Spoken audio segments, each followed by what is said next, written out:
Greetings, gamers. Welcome to the post-run commentary for the world first no-gold Haunted Max Pacifist low percent hell completion in Spelunky. First of all, two caveats. Number one, if you want to see this run without any commentary at all, just the gameplay, there is a link in the description. Second of all, before you do, just so you know, this run was completed a while ago, so you may have already seen this run, but it previously didn't have any commentary, so I'm coming back to give it some. That's what this video is for. So if you want to hear that, stick around. Some important context for this run. Number one, it's one of the hardest runs I've ever completed in the Spelunky series altogether, like one of the hardest. This was extremely, extremely difficult. If you're not exactly sure what this run is, the breakdown is as follows. No gold, I can't pick up any money for the duration of the run at any point in time. Haunted means I have to go to the haunted castle. That'll be a little important in a certain way later. Max means I have to also go to the worm and the mothership, also pretty important. We'll touch on those later. Pacifist means I can't get any kills for the entire duration of the run. Because this is a hell run, that also means I can't kill either of the two bosses, Olmec or Yama. Low percent, I can't use anything other than my starting equipment, which is the whip, 4 health, 4 bombs, and 4 ropes. If I collect any additional items, use any weapons, get any extra health or resources, that's a violation. So only what I've got at the start, and then last but not least, hell. I'm going to be beating the hell ending of the game, and that includes doing book skip. So there's a whole lot to get done. So let's start getting it done, shall we? So this category is one of the 5. I have like a set of 5 categories that I call the big 5 that I consider my sort of quote-unquote end game challenges, and to this day this is the only one I've cleared, so clearly I picked some good ones for like long-term goals. I didn't expect this one to be the first one to clear, because I would say it's around the middle of the difficulty of the 5 challenges, but nonetheless it did end up being the first one that I completed, and you know, I was actively attempting it pretty often, so it's not that crazy, but it is one of the hardest runs I've ever done. So yeah, it's pretty cool. So first and foremost, we're going to be doing pacifist gameplay throughout this run, pacifist low percent. That's why I'm holding on to an arrow nub. Arrow nubs are an extremely viable or valuable utility in pacifist low percent gameplay, because it is a 0 damage projectile. And that's different than something that doesn't deal damage and isn't a projectile, right? Like, you can throw stuff at things that doesn't do any damage, like critters. The arrow nub specifically can interact with objects while not damaging them. And that means that you can, for example, force a bat to start flying at you, even if you normally would not be able to do that unless you take damage. Or you can move something out of the way that's at 1 HP, like say a scorpion got hit already, but you need to move it. It's at 1 HP, so you could throw the arrow nub at it instead to get it out of the way. So it's a really valuable tool to have at your disposal. So now, first big occurrence of the run, we have reached 2-2, and the dead are restless. So the haunted modifier demands this to appear in the run, right? Dead are restless has a chance of occurring in any jungle level, and in those jungle levels it has a chance of spawning this structure, which is the haunted castle entrance. It's the grave of a long dead king. This structure is also a little bit particular. It can only attempt to spawn once in a run. If it fails to spawn on the first Dead are Restless, it will never attempt to spawn again. So keep that in mind if you're trying to do haunted categories. As well as that, it always spawns in the central 2x2 area of the level. It will never spawn on the edges of the level, always in the center. So importantly, there's a little bit of a quirk to doing this in categories like this, which is that I need to be no gold, but that skull spawns gold. So there's a specific way that I do the bombs here that pretty much always ends up making sure that the gold does not fall onto the exit. I think I actually might do a double tuck here. Let's see, which strat do I go for? Because there's like a couple ways of going about it. Oh, no, hold on, that's right. Yeah. There's a third bonus strat. I got ahead of myself there. There are ways that you can place the bombs to be able to enter the haunted castle without collecting any gold, but there is also this strategy, which is a very precise bomb cook underneath the castle, which is only situationally possible. Essentially, what's important is that those temple brick tiles on the bottom of the grave need to be fully exposed. The one directly beneath the king's grave specifically, right? A lot of jungle subrooms have ceiling tiles that will then obstruct this further, and then your bomb is no longer able to get into the castle on its own. So this is a layout that does actually expose that tile for me, and I need to do a precise bomb cook to have it explode right as it's colliding with that tile, and that will just barely give me enough space to enter the haunted castle from below. The purpose of this is to sort of trade resources. Normally to enter the haunted castle, you would be forced to use 2 bombs. This strategy allows you to instead use a bomb and then a rope to get inside. On non-pacifist categories, sometimes you can lure an enemy to bounce into the castle without using the rope, but that's seldom applicable to runs. Usually you're not going to be bothering to do that. Also, I should bring up, because it's a thing that people often get confused by, you cannot use an orange frog to enter the haunted castle because, terrible news, there are no orange frogs on Dead or Restless levels. They have their own unique spawn pool, and orange frogs are not in this spawn pool at all. There are no frogs on any Dead or Restless level. So we go ahead and enter the haunted castle with the arrow nub. The haunted castle is kind of a meme in the Spelunky speedrunning community because a lot of haunted categories are basically just a max run with a detour and nothing really happens, right? Like, the haunted castle is not hard to complete. The point is to get the shield and do interesting stuff with the shield, but if you're just going here to beat it, it's really easy. Unless you're playing Pacifist low percent. Then it's not easy at all because there are tons and tons of 1 HP enemies. There's already 2 frogs and 2 Zhangxi greeting me at the door, and an additional orange frog, and I just barely managed to scoot through all of them without getting any kills or getting hit. It's extremely common to take damage. It's equally as common to just kill something on accident when trying to navigate through the haunted castle pacifist low percent. While it is a really short part of these runs still, it is a very high intensity part because the haunted castle just has really high spawn rates in general. So yeah, kind of scary. We do some manipulation to make sure that those monkeys don't jump at me. It's probably worth discussing, honestly. I don't talk about some of the minute enemy manipulation as much as I should. I love talking about it in the Worm, but these guys not as much. So these are HD monkeys. They are different from Spelunky 2 monkeys, and I think they're actually better for this quality. I wish that it had been retained in the sequel, but the critical thing that you need to understand about monkeys on vines is that they do not jump at you strictly by you being close to them. They jump at you from you being close to them and beneath their Y position. So if you are lower than them in the level, that is what prompts them to jump at you. And this is something that you can abuse, right? So the idea when it comes to dealing with monkeys in categories like pacifist low percent or pacifist no percent is that you want them to do a jump movement that will go over your head.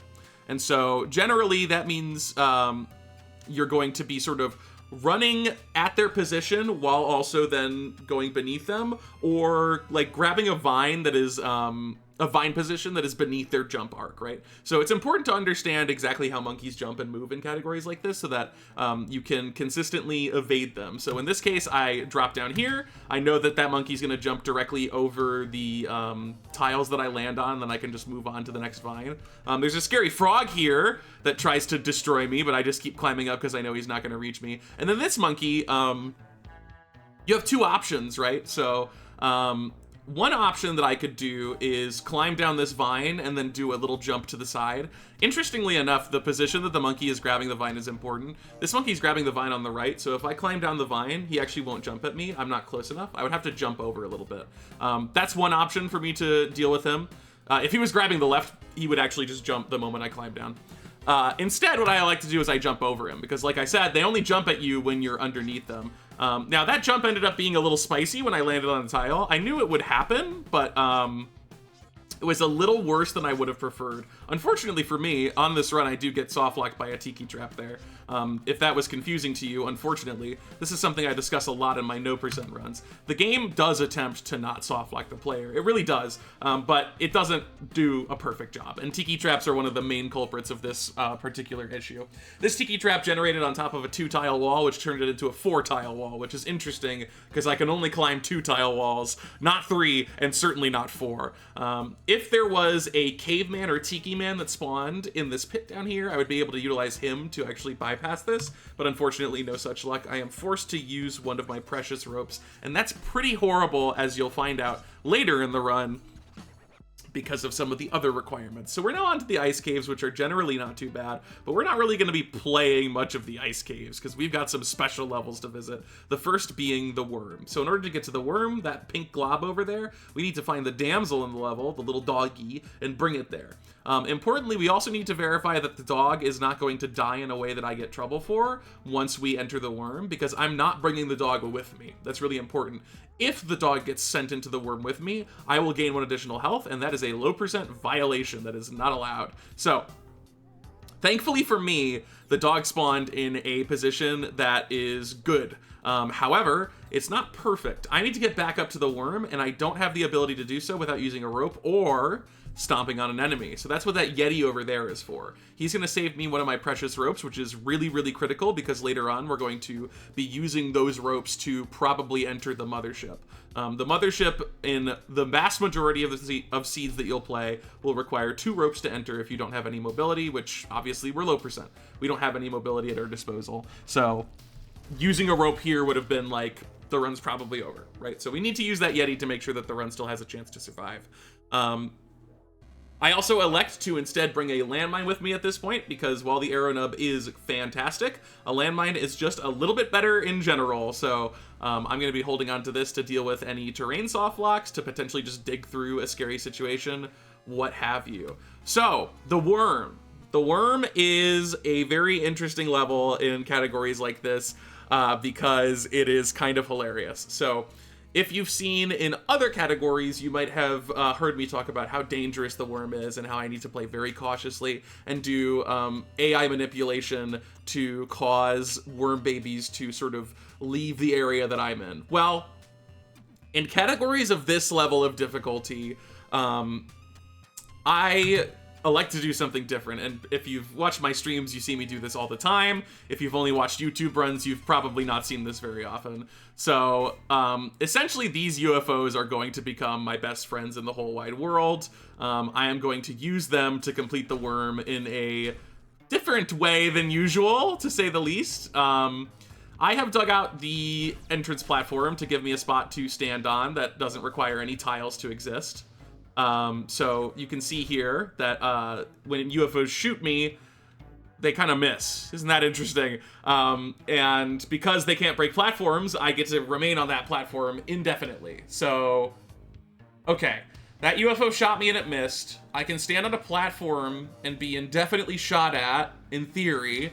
So if we combine those two concepts together, okay, interesting. Yeah. So basically, what I've set up here is a drill bore. I've set up a drill. You know how they added that to Spelunky 2? This is where it originally came from. Derek watched this specific speedrun and said, wow, what a great idea. Let me add that to Volcana. That's not true at all, by the way. I'm lying to you, but it is funny. Yeah, so this is essentially how we opt to complete the worm in ultra hard categories, and you might say it's snoozy. I don't disagree with you. It is kind of snoozy, but the reason behind it is just that the worm is really, really, really incompatible with a lot of these challenge runs. This takes worms from like a maybe 50% chance of clearing, even worse in certain categories like no percent categories, to like an 80%, right? And you'll notice I didn't say 100%, which is interesting because if you're digging a massive column through the entirety of the worm, surely it's free, right? And you can just drop? Well, no, unfortunately not. If you just drop blindly, it's really easy to still get hit by something or to land on a random egg sac or worm baby that's moving around. You still have to actually play the worm. But for your sanity, and look at me, I'm so kind. I made a little timestamp for the drilling. We're going to skip to the end of the drilling segment and get right to the part where I start playing the level. So, like I said, this strategy does not make the worm free, and you're going to notice that even though I dug that giant drill hole through the terrain, I'm not always going to be using it. And the reason why is it's not always the safest place to be. Like, the idea behind the drill bore is that you have a guaranteed column that you can always drop through, right? Like, it's always there. It's always a path that you can take, which means that you're not going to get soft locked. And I will elect to take it very often. But dropping rapidly through the worm is very risky if you don't know what you're doing. And let me tell you, as someone who does know what they're doing, it's still really risky a lot of the time because you're just Like, you're sending a bunch of possible, like, interactions all at once, right? You have to react to the bacteria spawning. You have to react to the egg sacs that haven't burst yet. Here's a situation where the egg sacs already have burst, right? There's so much information that you need to process really quickly. And while you could just send it, you could just say, I'm going to keep dropping, and hope it works out. Sometimes it will. I would say more often than not, it won't. So this is how I play it, right? I go like incrementally. If I can do a drop and then it's safe, I'll hang out, figure out what to do next. If I do a drop and it looks too dangerous to even hang out, I will go to the next drop and then adjust from there until I can find a safe spot where all of the worms will fall cacophonously, kind of like that, into their next valid position. Unfortunately, sometimes situations like this will happen where despite being in a pit of spikes, like every single worm baby seems to have figured out how to survive. I do some AI manipulation there. The basic way that worm babies work is gonna sort of mimic the monkey in a way.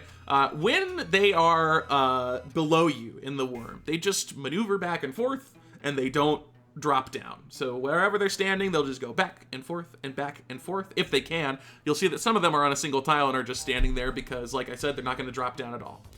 Once you are level or beneath them, their AI state changes. They'll now move faster, and they will be able to drop down off of platforms. And the whole point of that is to get it so that they'll chase you through the worm, right? Derek wanted there to be this cacophonous rain of murderous worm babies, and he achieved it through that AI. But that's manipulable, right? So if I can get these worm babies level with me by ledge grabbing, then they will elect to drop into spikes. And that gives me an opportunity to potentially go to the right there, although it's not a great opportunity because there's a bunch of gold and a bacteria in the way. So, yeah, you kind of have to choose between either dealing with this ledge grab, which is kind of scary, it's not too bad, but it's scary, or going on the right where there's gold and bacteria and stuff. I elect to create a slightly easier ledge grab here, and then I just have to time my drop so that I don't get immediately dunked on by the worm baby. And then finally, we have made it to our exit after a good 7 minutes of worm gameplay, in quotation marks. We have escaped the worm. So that is one of the hardest levels in the run. Very important to practice your worm gameplay if you're at all considering doing a category like this, because it is very, very particular, very, very challenging. Now our responsibility is to get to the mothership, and this part of the run is, to be completely honest with you, a little embarrassing. I can't totally recall what was going through my head in this moment, but I just really wanted to save a rope. Because as I mentioned before, right, to enter the mothership, generally you need to use 2 ropes. And there are certainly ways to use 1 rope to get into the mothership in this situation. But I spent a really long time trying to achieve that and not succeeding, and it is brutal. It is brutal how much effort I put into failing here. So we can just enjoy this mischief together. Basically, what I'm looking at in this situation is I can place the landmine where that damsel is, and that'll create an opening to the gold bar and just generally the first layer of the mothership. So I placed landmine there, and now I have access to that position. Now, in theory, if I get the Yeti, I could bounce on him to reach a higher position when throwing the rope, maybe. I could also try and do this, which is a Maz jump. The goal of that was if I double tap jump within the coyote frames, because when you jump off the ground, your coyote frames are not yet set to 0. You can do a slightly higher jump. That is very rarely applicable in this game, but in one situation here, if I had pulled it off, the rope would have been 1 tile higher and I would have entered the mothership for only 1 rope. So now, I'm like, okay, is there a way that I could put a landmine up there and detonate it without getting kill credit for something? Then I could get up there without using an additional rope. Yeah, it's probably possible, but it's kind of complicated, and I only have 50 seconds before the ghost spawns. Also, I have this damsel in my hands, and if I'm not careful, it'll die while I'm entering the mothership and give me kill credit. So, very interesting idea. So now I'm like, okay, this is a wash. I need to enter the mothership without killing the damsel. And I'm like, maybe I could put it here, and the walk timer will be long enough that it'll do stuff. And then I'm like, maybe I'm dumb. Maybe I'm a moron idiot, and I could just, I don't know, go up to the mothership and put the damsel down there and then leave and use that second rope and be embarrassed. Like, Maybe I could do that. Horrible. I'm really embarrassed. This is one of the greatest runs I've ever done. It's one of the hardest runs. Unfortunately, I did that in it. No takebacks. That's just immortalized. Anyway, we're on to the Mothership. The Mothership is either completely free in this category or borderline inoperable. Sometimes it's in the middle, but most of the time it's one of those two things. In this case, so far so good, but a beloved staple of most of my runs all the time, ever. You know what I'm about to say. It's the bad Mothership exit. It's horrible. And there's 2 UFOs, and there's an alien queen, and it's rough.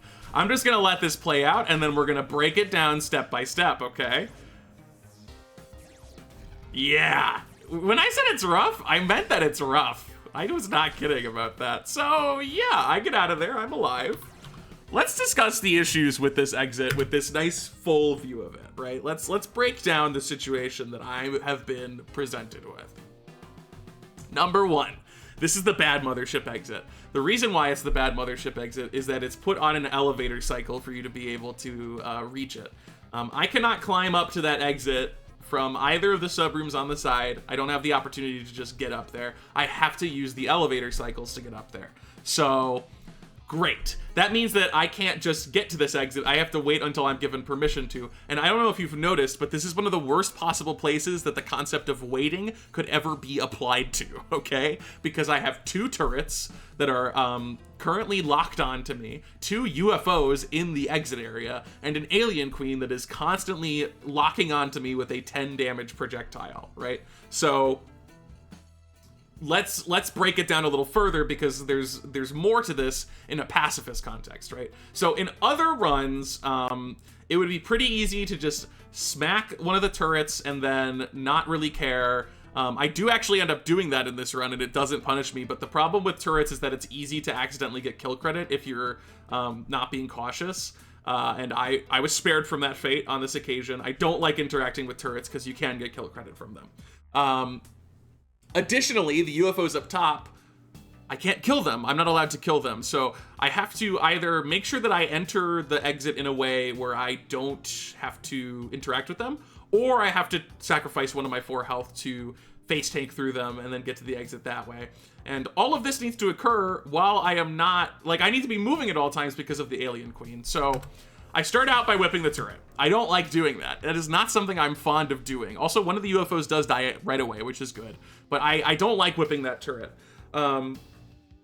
Now I have this sort of nook on the left that I am quote-unquote safe in, where I need to be moving back and forth to be able to deal with the alien queen projectile. And then I also need to find an opportunity to get on the elevator when the UFO is not in a position that it's going to cause a bunch of problems. So I run to the left here while that triggers. I run to the right.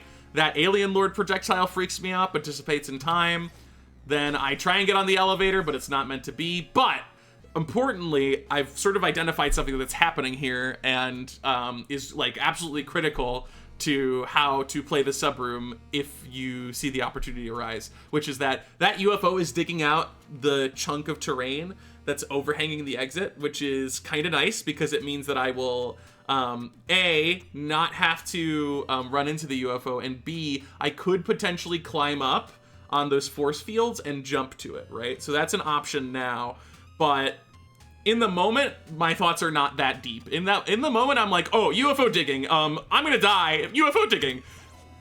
So here, I make a really bad mistake, which is that I have the alien queen shooting on the right, and then I move to the right. I just get overwhelmed, and I make this blunder, and that's what causes this incident where, yeah, I get shot at and almost exploded by the turret that I knocked down earlier. Thankfully, that is not blamed on me. I did not kill that turret. The turret on the other side killed the turret, so thank goodness for that, but that was a huge blunder on my part. And then here, we get the UFO to shoot that last tile, and then I make a distinct effort to have it not shoot the elevators because the UFOs can shoot elevators and destroy them, and I really don't want that to happen. So I can only see the UFO from a little bit of shadow, and then obviously when it shoots, I can use the projectile as a position reference. And I just hang out there a little longer than usual in the hopes that the UFO won't shoot the elevator, and then I finally escape that complete hellscape of a Mothership exit. That subroom is so annoying. It's so freaking annoying. Anyway, we have now completed both the Haunted and Max portions of the run. Now we need to get through the temple and get that last modifier of Hell tacked on the end by doing book skip. Thankfully, I can grab a landmine and hold on to that for the temple and book skip itself.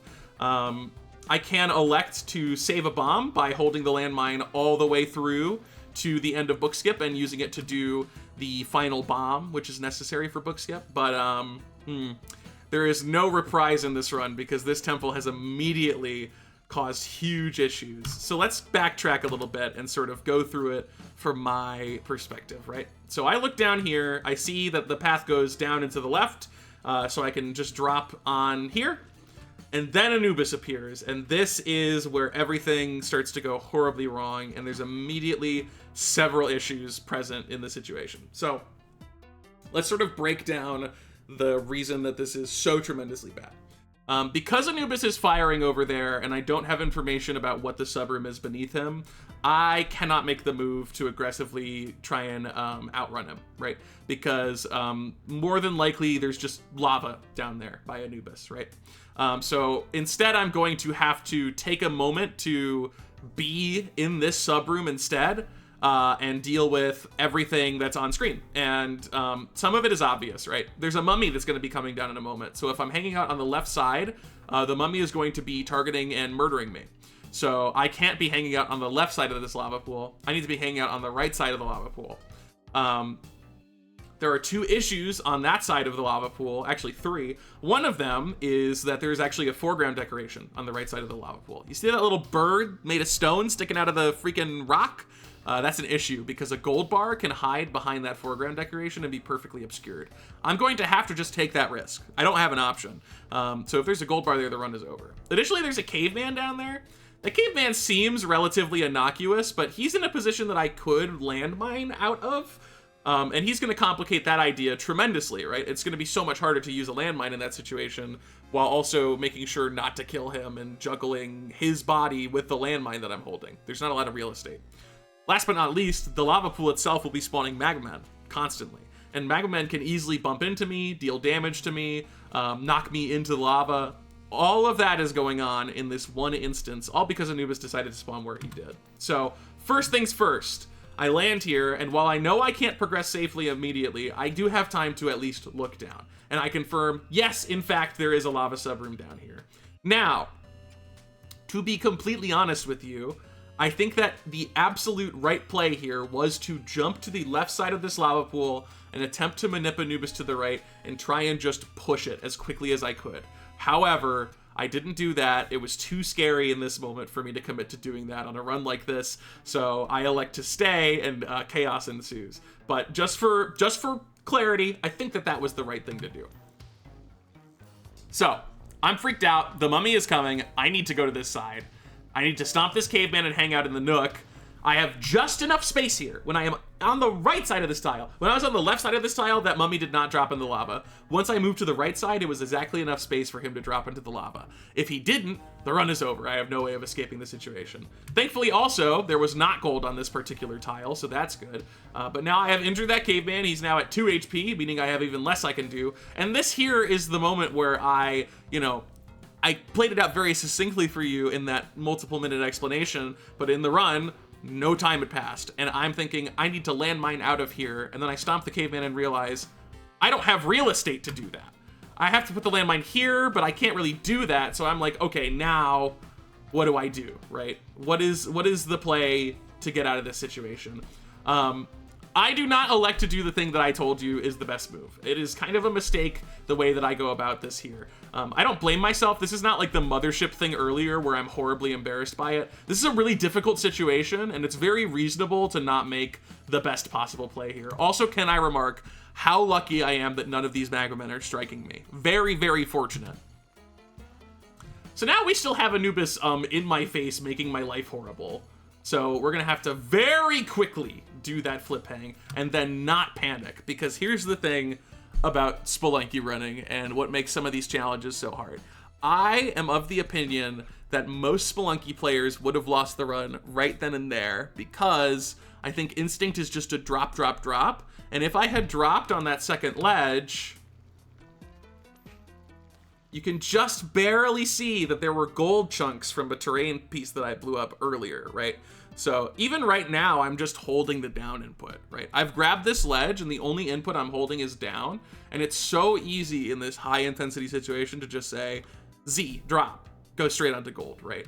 So you need to be like ready to like, in a scary situation, take that fraction of a second to be like, oh, and not freak out. Now, there is no reprise for me in this world because this is what I am forced to deal with next. There is a layout with a gold bar on 2 consecutive tiles that I need to jump up, and then 2 arrow traps above those gold bars. That's the path. That is the path for the level to take. And I'm going to tell you something. I do something very uncharacteristic of Hectique in this situation, but thank God I make that choice. I say I have 3 bombs at my disposal. 2 of them are optionally usable. I need 1 for book skip. I am going to use one of those bombs here. And what a tremendously like thoughtful moment for me that I usually never go for. I am obsessed about keeping resources if at all possible. And after seeing that situation, it was enough for me to say, no, I will be parting with that bomb. I will not be carrying it with me. No freaking thank you. So this level starts out very interesting. I have a really bad situation, which is a croc man on a lava pool and an arrow trap above that croc man that is not triggered, I believe. So I would need to whip the arrow in order to deal with the croc man. Actually, that's a good question. Was it triggered? Because he kind of moved up, right? So it might have been triggered, but in my head, I wasn't positive about it. No, he didn't trigger it. So yeah, see, it looked really close, but I'm almost positive that he has not interacted with that arrow. I don't know, he probably teleported from the left into the sub room by getting hit by a tiki, but yeah, here's a great example of another important thing about challenge runs. Look for other options. If you see something horrible and there's the possibility of doing something else, look into it, because instead of dealing with that situation, I just got to completely ignore it, and all I had to do was move to the left. Very, very good, very important, especially applicable in Hell. Hell constantly has subrooms like that that will just give you an alternate path that is infinitely better than the one that's being given to you. Now, extremely fitting music. I chose the temple music for this run because the temple is insane, and this run is a great example of that. Unfortunately, the music just changed, but if you are a Spelunky head, an enjoyer of the soundtrack, you will know that that music was the temple dark level music. And this is, you know, I don't mean to overhype, right? Like I'm not trying to overhype it, but this is unbelievable that this level exists in one of the hardest challenge runs I've ever done. This is a 4-3 dark temple level, which is the worst. It's the worst, but also there are some upsides. The main upside is on 4-3, you have the highest possibility of spawning tiki traps per tile, and while tiki traps are an obstacle, they are also a light source in these levels. So the situation is as follows, right? Here are things you need to understand about a dark level in a run like this. There are scarabs around. That's not too big of a deal. Sometimes they'll obstruct you, but overall, they're not really that bad. You have access to a torch, which gives you a light source, and you can light up torches in the background to be able to illuminate a fairly large area. Now, that second part is actually a huge problem in this category. Spelunky 2 players who participate in no gold runs might know that when you light a backdrop torch on dark levels in that game, the gold is not instantly collectible. There is a short delay before you collect the gold because most gold spawns with a period of iframes, and that is essentially to accommodate no gold runs. Spelunky HD does not subscribe to that ideology. When you spawn gold off of a torch, it is immediately collectible. Now, it is possible to light those torches and then whip the gold, right? And do maneuvers like that. But all in all, the torches are actually an obstacle in these situations because they are going to potentially prevent you from doing certain movement. As a great example, if you look at the bottom of the screen, there's a large lava pool. And if I were to say jump to the right, which is borderline impossible because it's a 6-tile lava pool, I would land on a tile that immediately spawns gold on me. Isn't that amazing? If I bring the torch with, I would have to throw it over and then hopefully collect it and then hope it doesn't kill anything, right? So huge issues. And the biggest horrible nightmare is that all of the dangerous enemies, crocmen, mummies, hawkmen, are not illuminated by default, right? So I'm running through the subroom and there's a mummy. I stand as far as I can to the right in the hopes that the mummy will then not be shooting at me, because what I need to do in this situation, completely blind by the way, is run down through this area and jump on the mummy before he shoots again. So I had to make sure that he wasn't shooting to be able to do that. And then there's this raised torch on a platform, and I just drop my torch because I don't have time to do like the movement necessary to get through that torch without most likely lighting it and giving myself gold. So torch is gone as far as I'm concerned. But is it though? I could get the torch and bring it with me, right? Now I just have to come back and redo the situation. Ugh, horrible, right? Horrible. I kind of wish I just left the torch behind, to be honest. But hey, you know what? Slightly more illuminated. Now, you might have missed the worst possible thing ever in history in all time. This mummy is getting hit by a tiki trap when I get down to the subroom, and he drops 2 rubies. And the angle of these rubies is extremely important to look at, and I do notice it, right? Like, I am paying enough attention to see these rubies drop, and look at the sort of trajectories they take, right?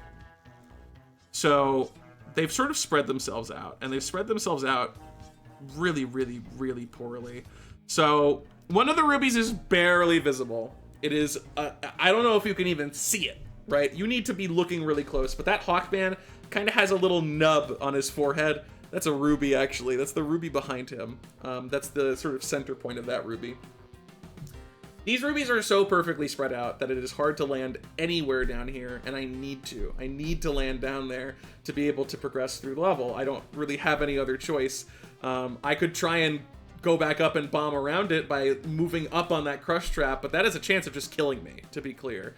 And is a really bad situation too. So if I were doing, if I were doing this run right now, I would maybe try to like drop to the left where the Tiki is attacking and whip the ruby from there, but I don't know if that would even work, to be honest. Like, this is so bad. And the only alternative to that is to land perfectly in between those 2 rubies. And I promise you, it's harder than you think it is. It is so much harder than you think it is. And so we watch past Hectique grapple with this situation and then do exactly that. Oh my God. So here, I throw the bodies out of the way, and you can see for yourself, there's no room here. And remember, like, I'm falling as I drop in here, and I need to move slightly to the right. So I have to halt my movement in the exact position, but I also need to move quick enough that I don't drop on the left ruby. Like, this looks so simple and basic and easy, but this movement is like such a specific little snaky movement that you have to do. It is a miracle that I pulled it off in a situation like this. So now I can barely see anything at the bottom of the level. I know that there's a mummy at the exit. I can hear multiple flying scorpions. There's one of them now. So I need to figure out what I'm gonna do. Now there's another flying scorpion that's here, and I need to like get going. So I jump over that torch and light it. Thankfully the gold does not collide with me. In general, you're pretty safe when you do a full jump in my experience, but you really don't want to ignite the torch. You don't. You're risking the run on it. So now I'm down here, and remember that flying scorpion that was at the exit? I remember that flying scorpion, so I'm going to stand still here until that flying scorpion makes itself known and becomes best friends with the Tiki trap. Now that's gone. The other flying scorpion thankfully was imprisoned for its crimes of existing, and I remember the mummy at the exit and move along cautiously, completing the Dark Temple level on this category. I know that temple was really long, but I think it kind of deserves all of the fanfare and explanation that it receives, because it is truly one of the worst temples I have ever cleared on a challenge run, right? Most challenge runs that you're gonna see completed have tremendously like good or at least average temples, right? Because the bad temples kill you. The bad temples end runs. Miraculously, this run just ate a bad temple for breakfast, and I'm thrilled about that. I'm very happy. Now we are on to book skip, because this is a book skip category, and boy, oh boy, are we given a delightfully good Olmec setup after that horrible, horrible temple. In pacifist book skip runs, you really want the hell door to be as close to the center of the arena as possible. And upon looking down there, we have a very centered hell door. Not a perfectly centered hell door, but a very, very centered hell door. It's about as good as it gets. Not only that, but we have a huge supply of push blocks towards the bottom of the arena that we can work with. So there's no need for me to grab push blocks from really far away corners of the arena. We're just going to dig down and get the push blocks that are already nearby the hell door. Pacifist low percent book skips are some of the hardest ones to do because every time you stomp, there's a 1 in 3 chance of spawning enemies, and almost all of those enemies have 1 HP, meaning that you can't really interact with them at all. Notably, it is ideal to enter a book skip like this with an arrow nub, and this is a category where I could have done that, but the Dark 4-3 kind of forced my hand. I didn't have a lot of opportunity to optimize my run because I was too busy desperately trying to keep it alive, right? The reasoning behind the arrow nub being important is there's a really important failure state of this kind of run, and that is relating to Olmec's head. You're going to notice that throughout the duration of this book skip, I'm going to be constantly standing on Olmec's head. And the reasoning why is that that is the best possible place to be stood when you're dealing with the spawns, because Olmec himself is the mechanism by which you kill all of the enemies without violating Pacifist. So if for some reason I no longer could stand on Olmec's head safely, the run would essentially be over, barring some miracle that allows me to fix that situation. Now, thankfully on this seed, there weren't a lot of low ceilings. There's a lot of terrain gen above Olmec that you don't get to see very much in these speedruns, but is relevant in this category, because what can end up happening is Olmec will either spawn something that hits the ceiling or spawn something directly up that lands on his head, and if it is a snake, that is essentially the end of the run, which is kind of hilarious irony, right? Like, what is the most dangerous enemy that could possibly spawn on Olmec? A snake. A cobra's worse, but it's rare, right? Doesn't really happen very much. Snails can also spawn on his head and cause the same issue, but they will usually get themselves killed if you just wait long enough. You can also kind of manipulate Olmec to try and get them to move into a bubble, but those 3 enemies walk back and forth on Olmec's head, and you can't kill them. You can't kill them. But the function of the arrow nub that I was discussing earlier is that you can do a precisely timed throw to hit the enemy, bounce them in the air without damaging them, and then if you time that to Olmec's movement, they'll actually fall off of his head completely, which is really, really cool. Something kind of unfortunate happens here, and it's not that big of a deal because I don't need to use these blocks, but this orange frog actually destroys 2 push blocks. Now, I couldn't use both of them. I could only use one of the 2, but I just kind of find it funny that, incidentally, an orange frog destroyed 2 of my blocks on this fight out of nowhere. Very funny contrast to the most recent post-run commentary I did, where I required an orange frog to complete the run. They're not always your best friend in these book skips, okay? That one was a uniquely special orange frog, the Orange King, as I called him in the video chapters, and only the video chapters, which is really funny to me that I did that.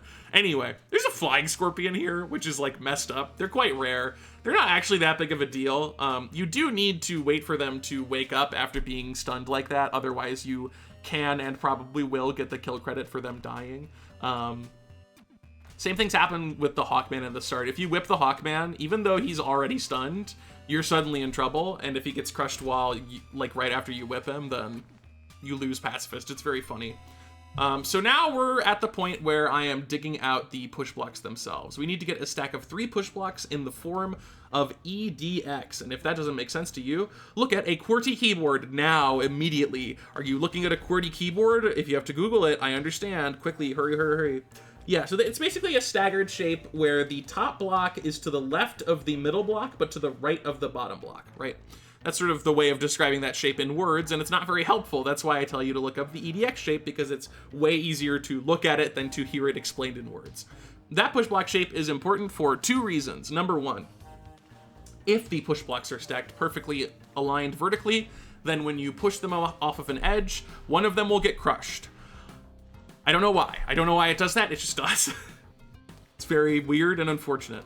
But additionally, the reason why we do that EDX shape is that is a shape that both the player and Olmec can climb over from either side without needing to use a rope. If you're climbing from the side that the D is facing, then you would ledge grab the D and then jump up over the E, right? But if you're coming from the side the X is facing, then you would jump onto the X, jump and ledge grab the E, and then jump over the E, right? That's how you would do it. I've never explained it like that. That was very funny. I'm sure at least one person will post a comment about that, guaranteed. That's fine. That's fine. I can handle it. Naming the blocks after the keys is something I've never done, but that's funny. I should do that more. Anyway, I am digging out more of an area to give me more space because the way that this final stomp is performed is unique and also very unfortunate for the category. Essentially, most book skips, you don't really need to dig all the way down to the bottom layer for everything, right? You can push the push blocks off from many layers up and still perform the book skip, right? You just need that bottom layer to be open.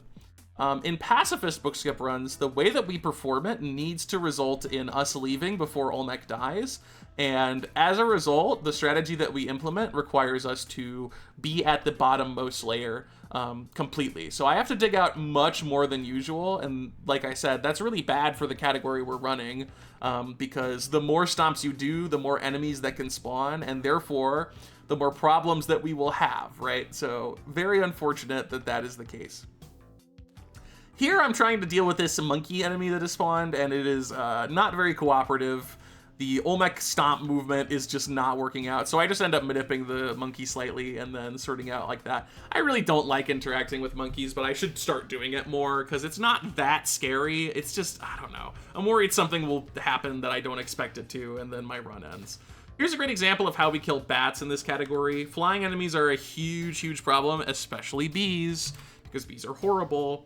The way that we deal with flying enemies is still with Olmec. Now, sometimes you can crush a bat like that one, but then there's bats above you, and you can't crush something that's above you, can you? Unless you crush it against the wall, but that's very unlikely to work out for you. So instead, what I do is I ledge grab on the side of Olmec so that the bat's kind of moving down and towards me, and then Olmec will move up into the bat. And that's not a totally consistent maneuver. A lot of times the bat will survive, but very rarely will it survive many times. Eventually it's going to kill the bat. They just kind of brush up against each other in a way that causes the bat to stop being alive. So that's how we deal with flying enemies in this category. And again, another reason why it is so important that Olmec's head is perfectly bald and not covered in snakes. You are Olmec, you are not Medusa. Keep it that way, right? We don't want anything to do with any spawns on his head.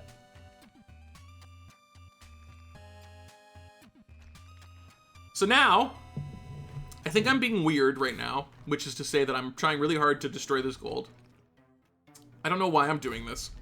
There are many ways to do that don't take so long and are simple.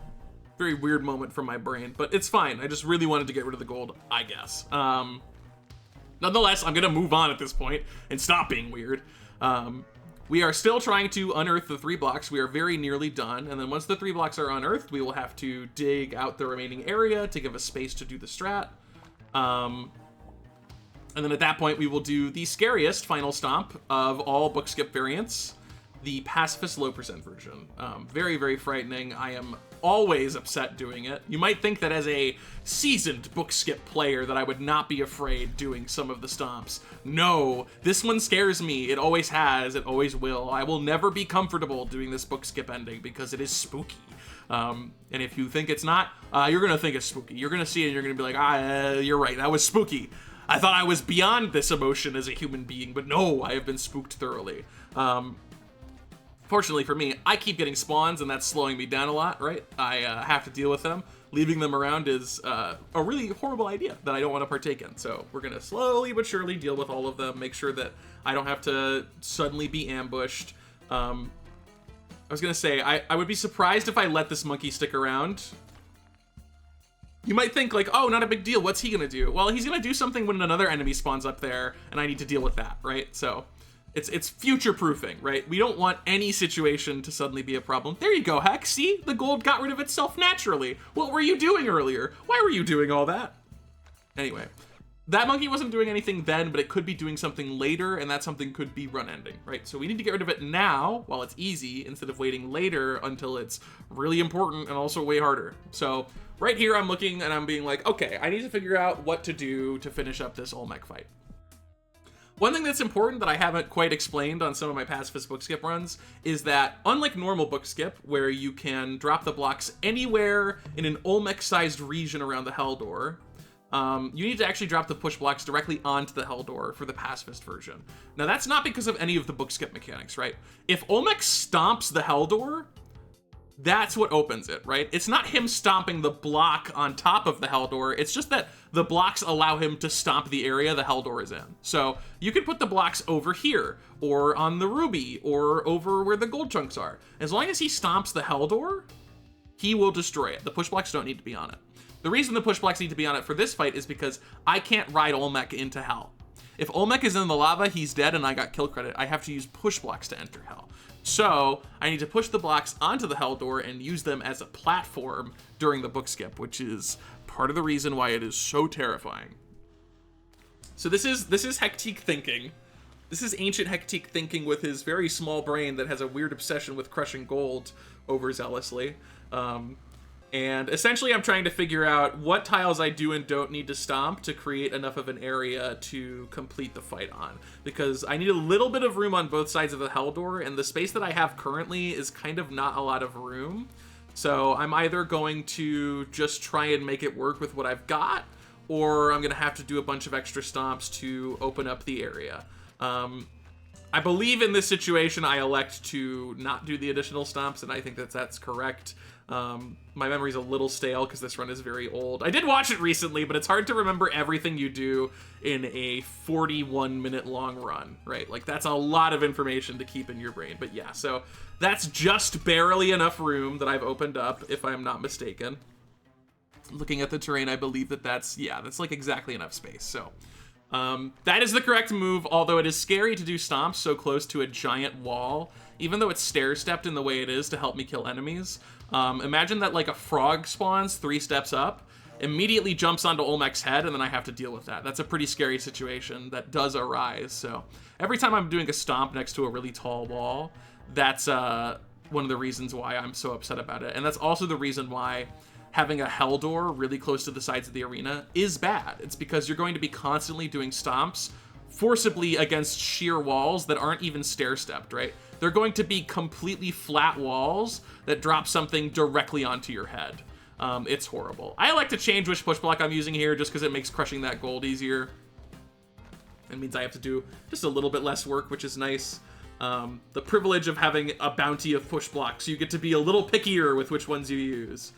So now we need to unearth the side of it, and then our EDX shape is fully formed and navigable, which is wonderful. Great for us. And we are very nearly done with this book skip at this point. We just need to sort of get the push blocks down onto the bottom layer, open up the space a little bit, use our bomb to create the final opening to the lava beneath, and then we will be done with the fight. And if I remember correctly, I like to do something very spicy on this particular fight. And you know what? Credit where credit's due. It's a bit of a baller move. I would probably not do it on runs nowadays because it is a little extra, let's say. But, you know, it does end up working out clearly because this run ends up finishing, and this is me thinking it through. This is me activating the spicy cortex of my brain. Oh, can I do something weird here and save myself 2 stomps? I believe it's 2 stomps that I saved by doing this.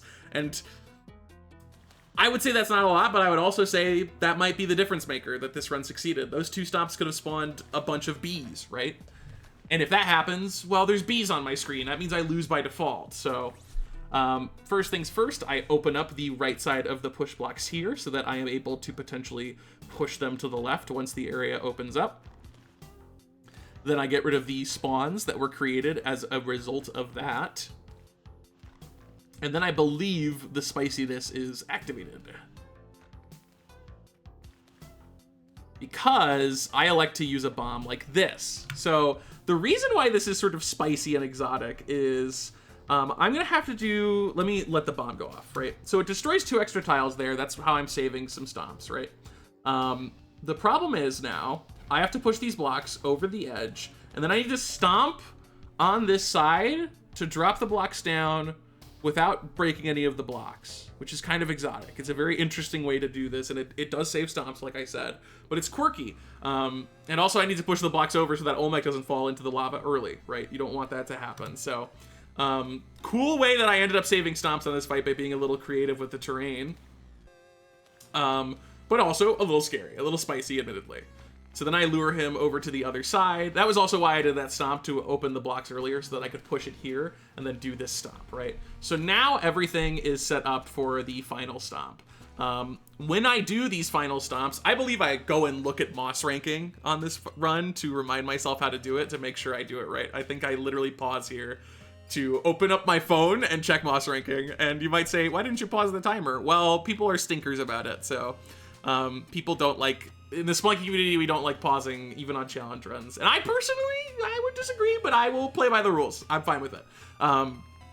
Essentially, the way that I do this particular skip is it's important to time the push blocks being pushed off the edge very particularly, because you have an extremely small window to do the necessary actions.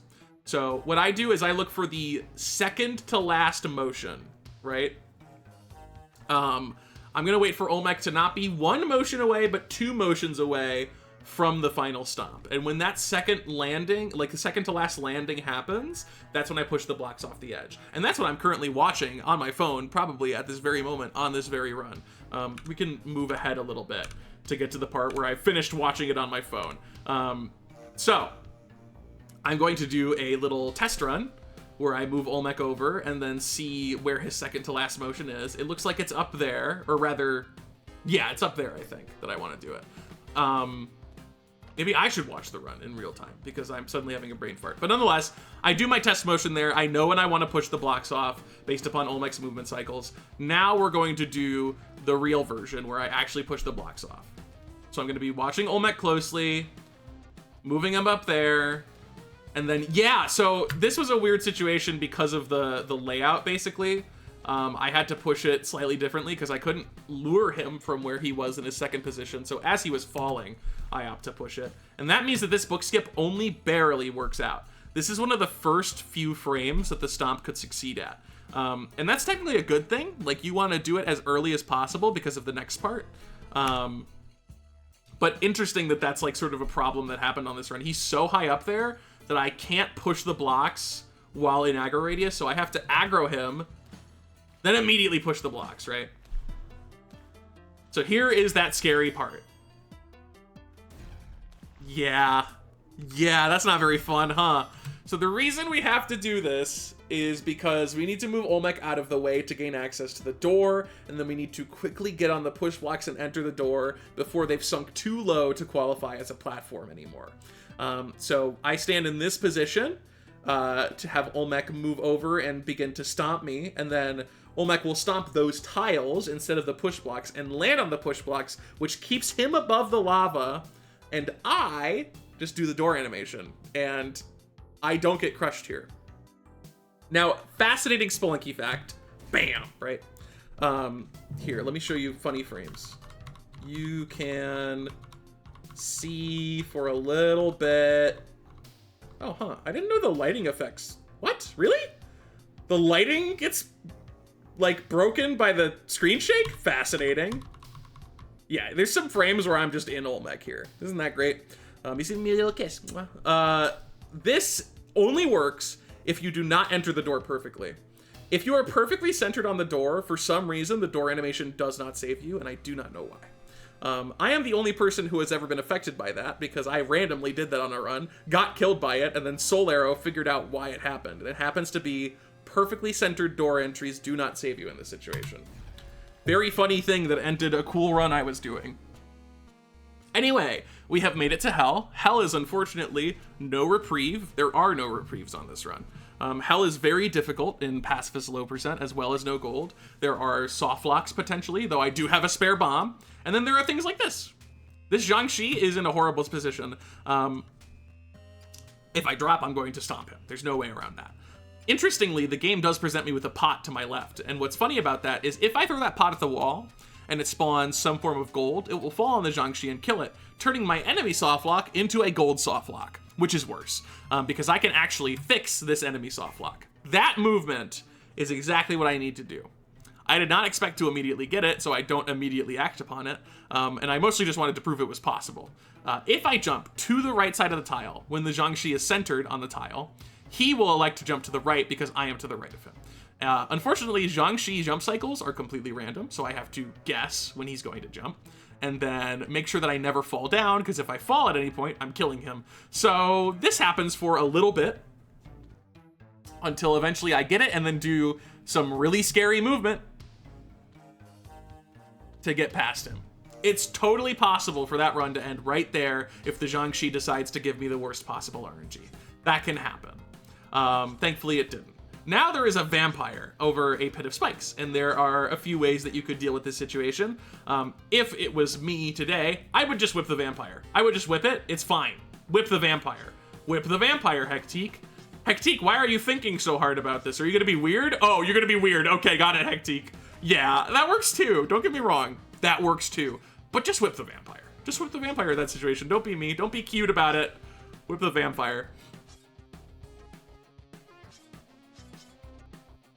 Now this layout's very scary because there's a bunch of traps, but I don't care. I know how to deal with regular trap avoidant gameplay. I've done it so much. As long as there's not a bunch of 1 HP enemies in positions that I can't get past or gold that I can't get past, I am fine. Now, on the topic of this bomb, I am holding on to it for dear life because of the possibility of softlocks. They exist in Hell in a variety of forms. There can be gold softlocks where you're forced to collect gold to progress. There can be fall damage softlocks where a raised drop forces you to take fall damage. That one's not a problem necessarily in this situation, but it's not good either. There can be terrain softlocks where the terrain literally does not generate a path to the exit, and you must either use a devil or a bomb to progress. And also, there are enemy softlocks where in order to progress, you must tank a hit from an enemy to activate it and potentially risk killing it if you're not careful. There are so many things in this run that potentially would benefit from using a bomb. So, I'm looking out for it. The thing is, I would like to use it to make my life easier as soon as I know I can do so without risking the run. But until I'm at the end of 5-3, and that's going to be important later, I don't have that certainty, so I will do everything I can to avoid it. This is one of those situations where Hell has generated an alternative path for me. This is not the path that the level generated intentionally, but it is a path that connects to the actual path of the level, which is on the right. And you can see just beneath there, there's a subroom that is guaranteedly the exit from the terrain. So I elect to go around there instead because of the vampire and the devil and the succubus damsel. I believe it's a succubus. It is. It's barking too quickly. That's how you can tell. Way easier to go on the left there. Even though it's a scary place, there's a lot less threats that can actually deal with me and end the run. I also do end up doing a little flip ping here just to stay out of that vampire's aggro range. It is very close to him aggroing on me, and that would add a lot of problems to the situation. Ultimately, the exit's just at the bottom right there. Normally, I would love to just run to the right and go to it, but because of the vampire potentially aggroing, that is not a great idea. Instead, I dispatch the bat by timing its aggro to run directly into the spike ball, which is one tile to the left of it. That gets rid of the bat, meaning I have no further threats between me and reaching the exit. Even if the vampire does aggro, I now have a path that is definitely fast enough to get me there before he can do anything, and he is out of range anyway, so... That gets us safely through 5-2. We are on to the final level before Yama, and we have one bomb at our disposal, meaning there's a really good chance that we get there, but Yama himself is quite scary too, and bombs will not help us dealing with him. First things first, we have a vampire. I decide to put him in permanent jail. Permanent hell jail. He lives in that hole forever now. Then we're going to move through 2 of the slowest spike balls ever spawned in Spelunky. They do have variable movement speeds, which makes them a little bit scarier than spark balls to predict, but they don't set you on fire and blow up your jetpack, so that's good, huh? Isn't that nice? Now I'm going to continue moving through Hell, having as many enemies get killed by the traps it's surrounded with as possible. That way I don't have to deal with them as much. Once again, we've got a bat with a spike ball nearby. I am going to do exactly what I've done with every other bat and spike ball and have them become best friends. There you go. A little bit tougher with that spike ball because it's moving towards me, so I have to time it a bit more awkwardly, but works out just fine. Now we have a bat and a vampire on the other side, but I am on the second to last layer of 5-3, so I am officially in should I bomb mode. So here I have a path that gets me over to the second to last subroom, and there is the exit visible there in the absolute bottom right. And I'm like, okay, so if I use a bomb here, I might be able to get to the exit. The problem is I don't have absolute proof of that fact, because I can't see all of the terrain gen, right? So there might be a full wall that generated, and I'm gonna try and manip this vampire to die while I'm explaining this. There might be a full wall that generated preventing me from reaching the exit. So using the bomb here is not a guaranteed out to get to the exit. So that's kind of on my mind in this situation when I think about using the bomb. Also, I am running a little low on time here. We're at 150. In 40 seconds, the ghost will spawn, meaning that my life immediately becomes a lot worse. I finally get the manip kill on the vampire, and I'm trying to look ahead, and there's a Jiangshi there and a bit more terrain to potentially deal with. And I decide I'm going to use the bomb. And if it gets me to the exit, then that's great. And I do confirm that it will get me to the exit finally after all that time. But even if not, I could use the bomb and then check on what's over there. And if I have to go back, I could. But in the end, it was fine. Like, that exit was fine. Everything would have worked out just fine. It's just that I wanted to use the bomb to potentially save me from a lot of heartache, right? It's a very ambiguous, like, should I not? You can't know for sure. You have to just kind of figure it out, right? Over time. Oh, hello, stink bug. My cat is saying hi to me. So this Yama cutscene is immediately very poor. I've paused on this frame because you'll notice that both a vampire and an imp got hit by skulls. That means a stunned vampire is going to be falling down, and a magma man is going to spawn to my right at the start of this cutscene. The thing about Yama is that he is really, really dangerous in these categories. It is very difficult to complete Yama Pacifist low percent. Most of the time. Sometimes it's free, but most of the time it's very difficult. And the most important part is immediately after the cutscene because of the chaos that unfolds. So we have that vampire up on the columns. The magma man also spawned on the columns. There's two Jiangshi, and if either of those Jiangshi hit me, the run ends. I'm literally over lava right here. That was extremely dangerous, but again, there's no, like, safe spots at the start of Yama. You need to find a safe spot by escaping, and that sometimes means escaping through dangerous enemies threatening your position. So now, I'm trying to move up to the top of the right side of Yama here. I unfortunately get stuck with a vampire who is very, very rude. In other categories, like a no percent eggplant, for example, I would just whip him into lava. That would deal with it. Problem solved. Unfortunately, I can't do that. That would be my kill. Now, if I was a little more thoughtful, I would have identified that this is a kind of safe platform that the vampire could land on and then unstun, meaning I would no longer be blamed for it. But this is high intensity situation. I've only been in this level for 30 seconds and I have to react to a lot. So I don't blame myself for not thinking about this potential move. Unfortunately, this vampire does something a little bit weird to me. What I want to do is I want to get him to jump to the left on this platform. Once he gets close enough to this ground, he will swap from flying AI to jumping AI. However, for some reason, that did not qualify, and I'm surprised by that. He must have been just barely too far to the right to activate his jumping AI mode. So now I have to immediately bail, and oh my god, the devil tries to attack me. This dude throws a bomb. It's very scary. It does kill all of those guys. Wonderful. But I really didn't want to interact with them whatsoever. So now we're very close to the end. I need to check out what the ceiling looks like, see if there are any enemies that are threatening me. I don't know why I'm not checking on the spike. I should be doing that, but I don't.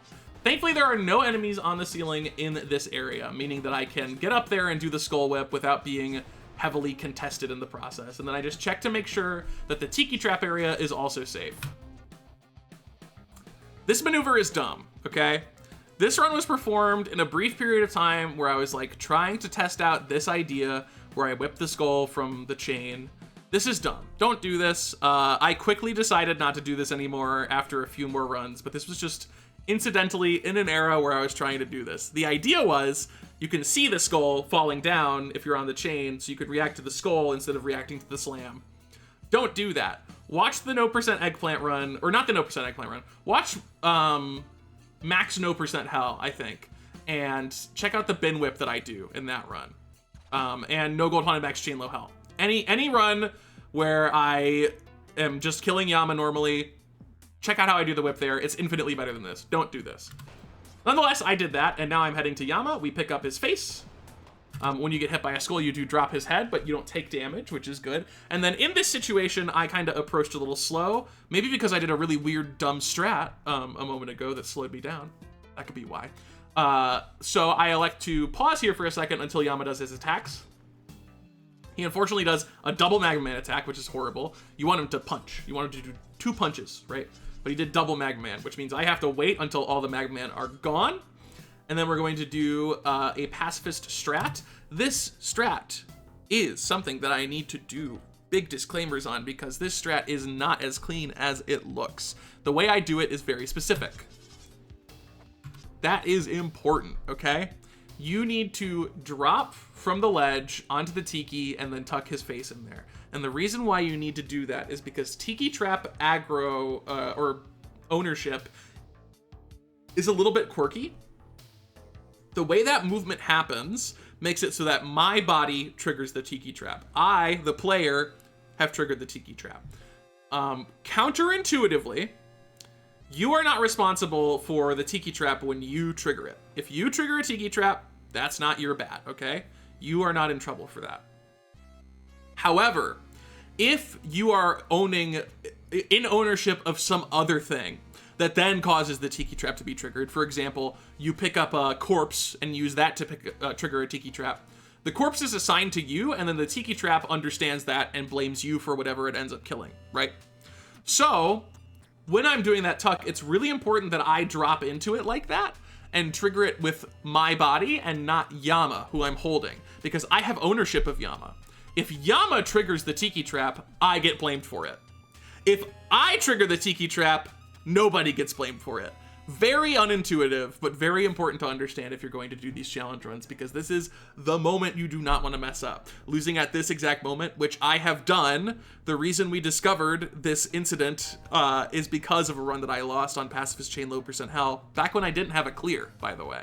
Back when I was going for a first clear, I got to Yama, and I lost because of that unintuitive behavior costing me the win. So, I took the hit so that you don't have to. Keep that in mind. Now, having done the tuck, Yama will take a bunch of damage, go into phase 2, and immediately clip into the terrain and die. And that is not our fault. So, with that, Yama is dispatched. All we have to do is get to the exit. Hopefully there's not a vampire. Alright, there's a vampire. Ah, it's 2 vampires. Whatever. I can manip 2 vampires. We've come this far. Doesn't take too much effort. All you have to do is bring them over here, get him into jump AI, have him jump, and then move far enough down or to the left that he either jumps off the left or walks off the left. Then we do it again for vampire number 2. Oh, hey, there's a 3rd vampire. Well, isn't that cool? I wonder what we're going to do with that vampire. Who could guess? We're going to lure this vampire over, and then we're going to get him into jump AI, and then we're going to either move down or left enough to get him to leave. And then he does a weird thing, but it doesn't matter. He still falls. Now for the 3rd AI, and this is gonna blow your mind, all right? Check this out. Just whip him, dude. Just whip him. It's fine, just whip him. Here's the live reaction. Oh my god. Damageless. That's unbelievable. What a brutal run on its own, but damageless? That's crazy. I can't believe that. What an awesome run to have finished.